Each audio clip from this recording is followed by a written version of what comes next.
I haven't got my glasses on, so I can't read it. We're going through the Forestry Commission, across the dam itself, and then up the long, long climb up to the Roman camps. It's a long climb, but it isn't stiff. It's good with you.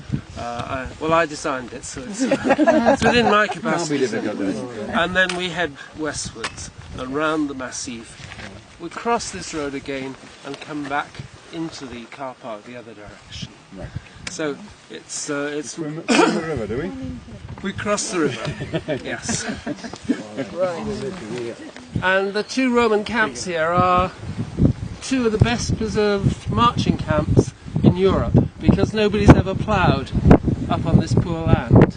So they're very well preserved, and there are two. The outer one, and this is part of the outer one, is pretty well square up to the top. It's been dug to face the south, to give as much sun as was available. And we know about Roman camps because the Romans prescribed the amount of space for every man.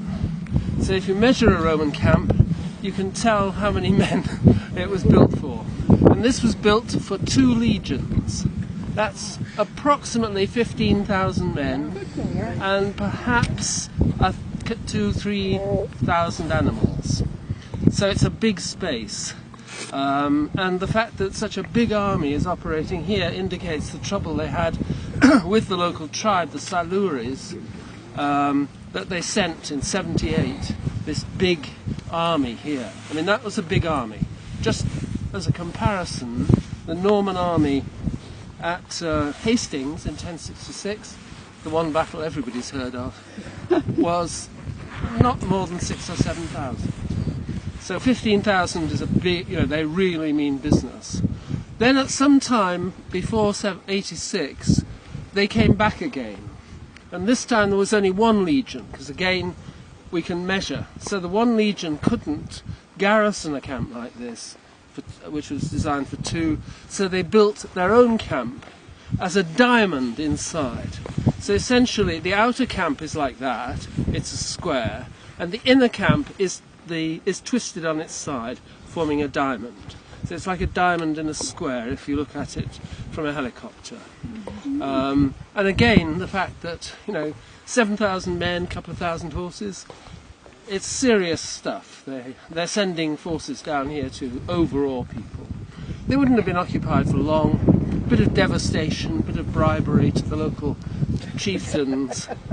Get the area quiet and establish the camp. And you can see why. So just a quarter of a mile down the road, there's a nice little hump.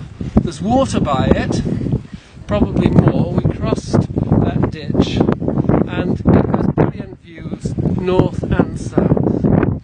So, this is clear evidence of the Roman interest in this area. And of course the really big thing here is the Roman road, and we don't know where it went from there onwards, except that ultimately it was the Dolokothai gold mine. That was the big interest here.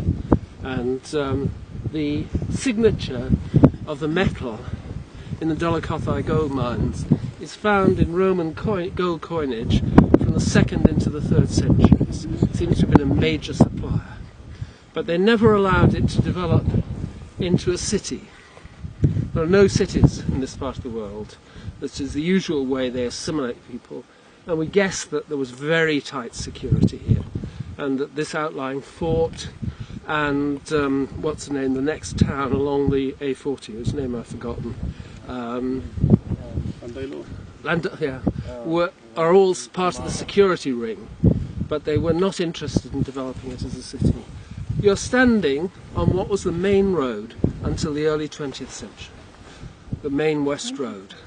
It was only in the early 20th century, the late 19th, that the A40 was built down in the valley. So this was the coach road that you're standing on until, not quite human memory. So this is quite an important transit point. This road, you'll see, takes a dive down, and it would be nice to go down that way, but it's not open access land, it's farmland, and we can't therefore go. So we're going back through the fort. I'm sorry to retrace steps for a quarter of a mile.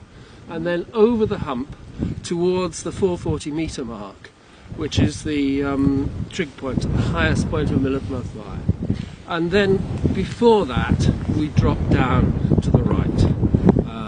So we'll go along the top. We can stop when people's backbones and tummies start complaining. We'll probably stop 1 to half past, probably down at the bottom where there's shelter and places to sit. But these, I mean, I know it just looks like a lot of humps, but there are very few Roman camps that are as well preserved as this. What's the area of the camp then? You're saying these 15,000 people stayed in. What's the area of it? I can't remember actually, I've forgotten. Something that I would recognise. Yes, I've just forgotten the area. But there is actually a formula in Frontinus which gives number of men, and you multiply that and you get the perimeter. The man who commanded this was Agricola, who was a very distinguished soldier, but he came to a slightly sticky end because he was a bit too good a soldier for the emperor's taste. So, you could, if you were unsuccessful, you got your head chopped off. If you were successful, you got your head chopped off. Good idea to lose a few battles. So where did the soldiers come from, John? Were they from the field or were they from Europe? Mainly from